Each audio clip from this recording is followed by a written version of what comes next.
Allô? Robert, Euh, Moi, j'appelle pour vous parler de l'impact qu'a eu le passeport vaccinal sur ma vie. J'ai décidé de ne pas me faire vacciner. Et quand ça a été annoncé sur le coup, je ne l'ai pas tant pris mal. Je me suis dit, si je prends la décision de ne pas me faire vacciner, je vais prendre les conséquences qui viennent. Mais depuis plusieurs mois, je suis dans une vrille descendante, entre autres. Je vous dirais que le pire, c'est peut-être le sentiment d'être exclu ou d'être rejeté de la société, entre autres. Quand ils ont tout fermé, c'était quoi? C'était au mois de décembre, je pense, euh, entre Noël et le jour de l'an. Cette journée-là, j'ai ressenti un espèce de bonheur incroyable de, de savoir que moi, je ne pouvais rien faire, mais que là, à partir du moment qu'ils ont tout fermé et que plus personne ne pouvait rien faire, même s'il était vacciné, on dirait que ça m'a comme réjoui. Je sais que c'est pas correct en tant que tel, mais c'est de dire, Robert, on vous oui, écoute. Permettez-nous de vous écouter. Correct? ben, Continuez, vous faites bien ça. c'est ça. Ça fait des mois que j'ai pas eu une bonne nuit de sommeil. Je me réveille pratiquement à toutes les heures. Euh, J'étais quelqu'un qui s'entraînait au gym. Je peux plus aller au gym. Fait que j'ai, j'ai, j'ai, euh,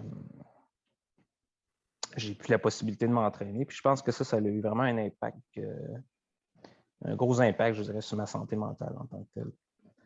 Euh, Comme dit, je fais de l'insomnie, j'ai perdu beaucoup de poids aussi depuis plusieurs mois. Et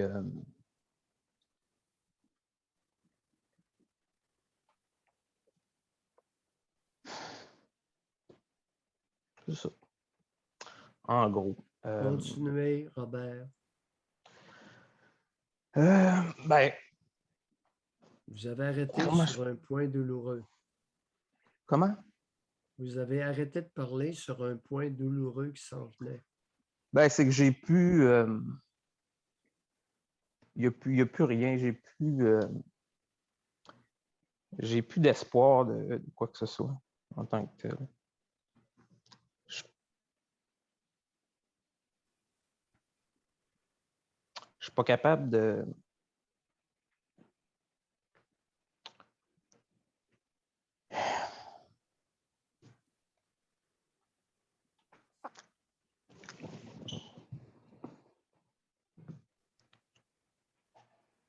Je suis pas capable de voir un avenir positif à ça. Et Pardon? de Je l'ai voir une, manqué. de voir un avenir positif à ça.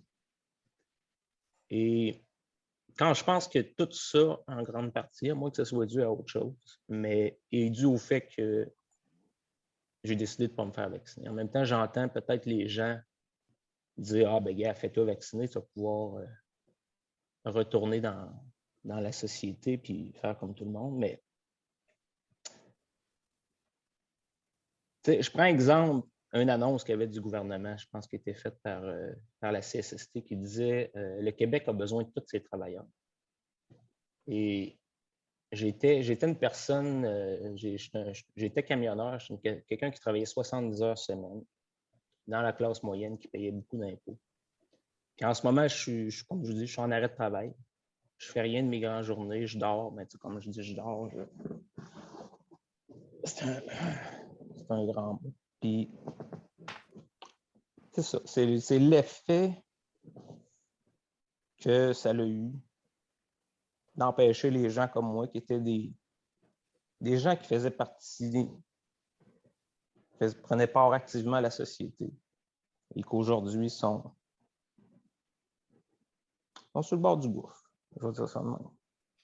Uniquement pour une question de vaccin qui ne fonctionne pas en plus. Robert, Ouais. sur le bord du gouffre, continuez, s'il vous plaît. Ben, je parlerai pas. Mon but, c'est pas d'envoyer un appel à l'aide ou quoi que ce soit, mais en termes d'idées noires, c'était, je vous dirais, quelques fois par semaine au début. Dernièrement, dans les derniers mois, ça a été à tous les jours. Puis depuis un certain temps, je vous dirais que c'est à toutes les heures. Et j'ai un symptôme, par exemple, que je ne comprends pas, c'est que depuis peut-être 2 mois, j'ai aucune émotion. J'ai plus aucune émotion. Robert, est-ce que vous Oui. pourriez partager avec nos auditeurs ce que vous voulez dire par idée noire?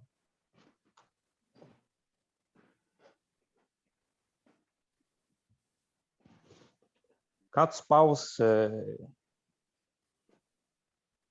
14 heures par jour à dormir, à te balanciner, à déprimer, que tu ne vois pas de suite logique, d'espoir, ben, c'est sûr que tu as certaines idées qui te viennent en tête. Comme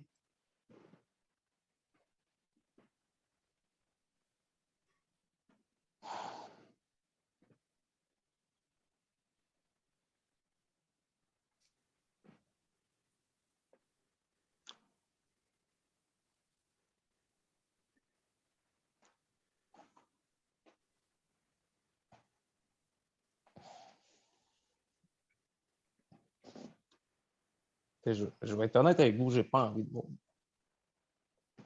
aucun problème. Ça va avoir de l'air bizarre ce que je vais dire, mais ça prend du courage Non, pour. pas d'accord, pas en tout. Lâchez-moi les rationalisations de quel niveau? Ça ne prend pas du courage, ça prend du désespoir et vous n'y êtes pas encore totalement. Non, sauf que ce que j'ai remarqué, ce que je vis depuis certains temps, c'est que j'ai des périodes.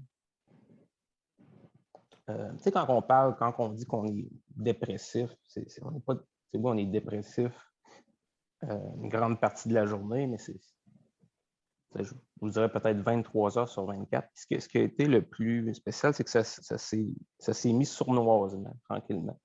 Je ne l'ai pas vu arriver, ces symptômes-là.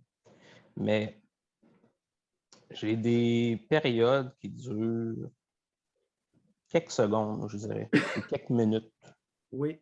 Peut-être 1 minute ou 2, ou pendant que cette période-là arrive, Oui. il y a comme un lâcher-prise total. Où ce que, Oui. où ce que je pourrais, où ce que je pourrais, où ce que je pourrais en arriver à un peu comme un, peut-être l'exemple que je peux donner, c'est quand tu es sur le bord de la piscine, puis que l'eau est froide, puis que là, tu hésites de sauter dans la piscine, tu es là, puis là, tu te donnes une swing, puis à un moment donné, tu hésites, tu arrêtes juste avant de sauter dans la piscine, puis il y a comme un moment donné où là, il y a comme un lâcher-prise, puis OK, peu importe ce qui arrive, regarde, j'y vais, puis comme. Puis en ce moment, c'est ça. J'ai des moments de même où ça dure quelques secondes. Ça peut durer comme 1 minute ou 2. Je peux être sur l'autoroute, par exemple. Puis, pourquoi je ne me crisse pas dans le viaduc, tout simplement. Comme je vous dis, je n'ai pas envie de mourir, mais j'ai des moments de désespoir où je sais que ça pourrait arriver. Est-ce que Robert, vous nous permetteriez à Jean-François, qui est membre de notre équipe, d'envoyer l'enregistrement de votre témoignage à Christian Dubé lui-même pour essayer de le dégrossir mentalement et de le sensibiliser?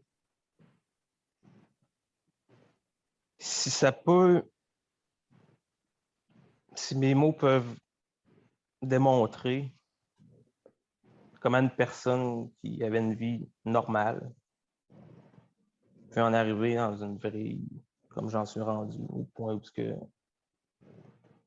n'y a plus rien qui a d'importance, uniquement à cause d'un vaccin. Puis d'avoir un témoignage face à ça, parce qu'on n'entend jamais parler de ça. On parle beaucoup de problèmes de santé mentale, Robert, mais la réponse, c'est oui. depuis 3 mois, j'ai entendu des témoignages comme le vôtre, minimalement 200 fois dans mon bureau. Seulement dans mon bureau.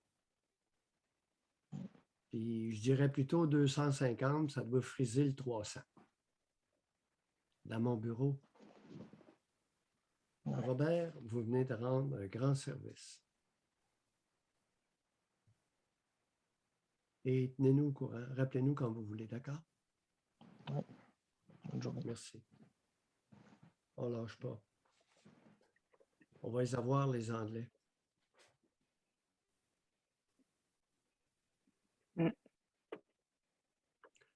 Alors, chers amis, vous venez d'assister au témoignage le plus fréquent que j'entends dans mon bureau.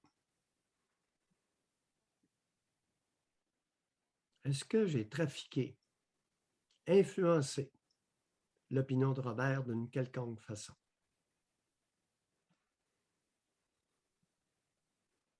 Vous avez écouté? Vous pouvez le réécouter. C'est ça que je fais dans la vie. J'essaie de comprendre la détresse des personnes qui s'adressent à moi. Comment je le fais? Vous venez d'assister.